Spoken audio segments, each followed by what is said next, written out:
Breaking news, President Trump telling The Atlantic that Iranian leaders want to resume negotiations after 2 days of attacks from the U.S. and Israel. And joining me now, Atlantic staff writer Michael Scherer, who interviewed the president for that article, and former U.S. ambassador to Russia, Michael McFaul, who worked on the Iran nuclear deal with President Barack Obama back in 2015.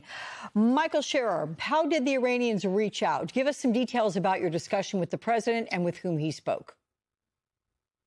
I don't know the answer to either of those questions. What I do know is I called the president this morning and I asked him what could be done now by the Iranian regime to find a path to ending these attacks. And he told me that they had reached out. He told me that they had agreed to talk. I asked if the talks would be today or tomorrow. He said, I can't tell you that.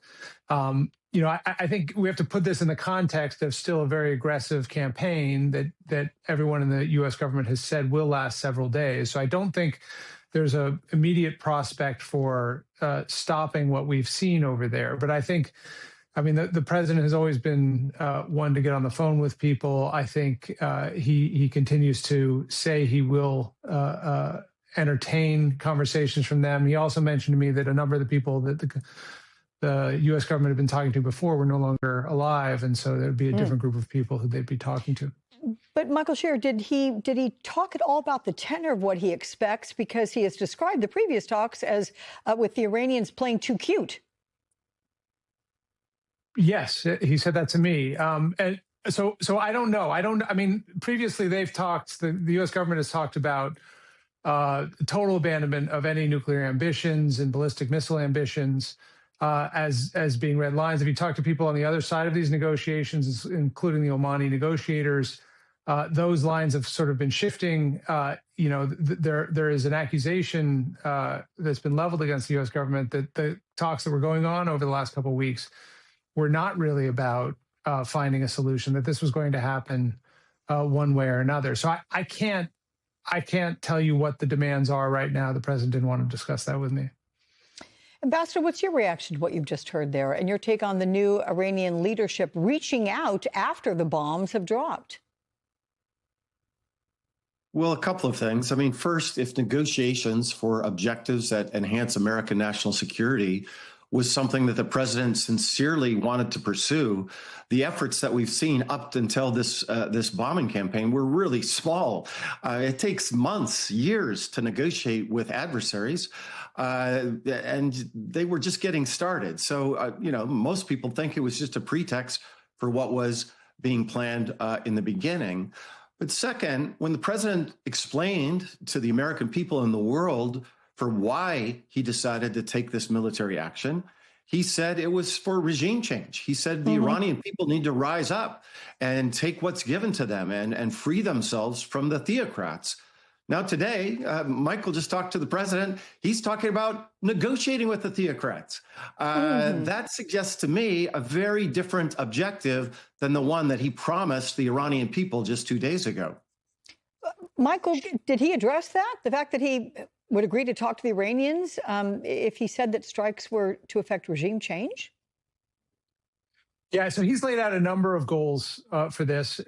One, regime change was mentioned in the speech yesterday. He said it since then, but he's also said that the regime change he's envisioning is one in which the Iranian people rise up. I asked the president this morning about that. I said, so, if the Iranian people do rise up, he said in the speech Saturday morning, it would be after the bombs stopped dropping. Would he be willing to continue military efforts in Iran to protect those people? When there were street protests several weeks ago, tens of thousands of people are reported to have been killed as a result. So there's significant danger there. And I thought it was notable the president said, I can't answer that question. It would depend on the specific circumstance. So there is a sort of ambiguity at play in this policy. He's talked about regime change. He's invited the Iranian people to rise up and overthrow their rulers, but he has not offered concrete assurances of what he will do if they do so.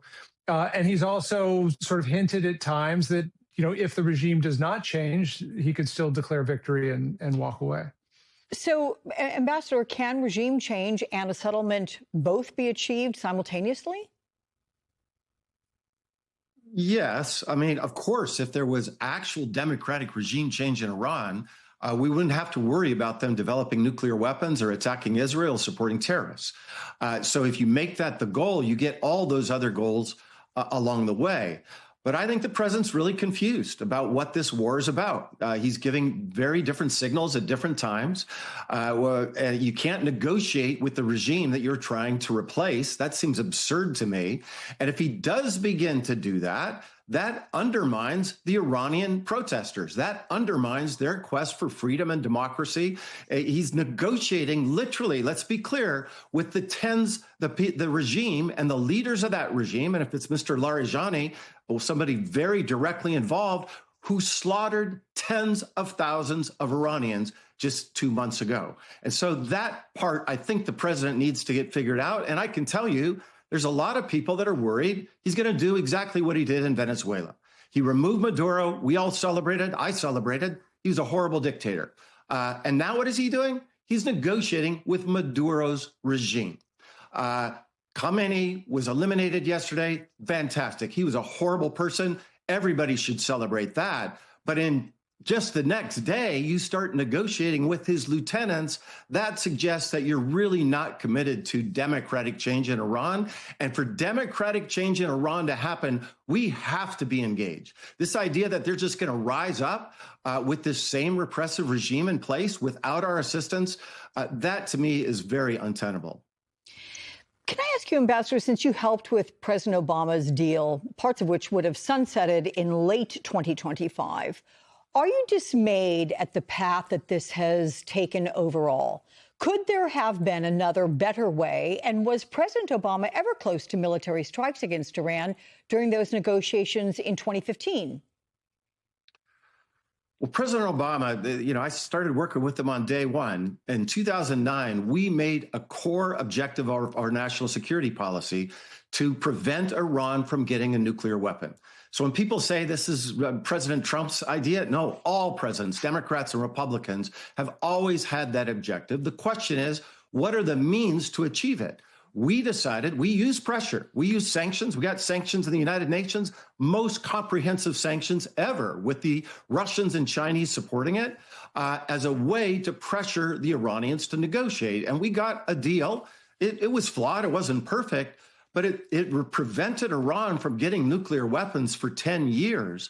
And I hope if the President Trump starts negotiating with this new regime, that he has a strategy that will at least be as good as that, because we could have negotiated a follow-on agreement after 2025.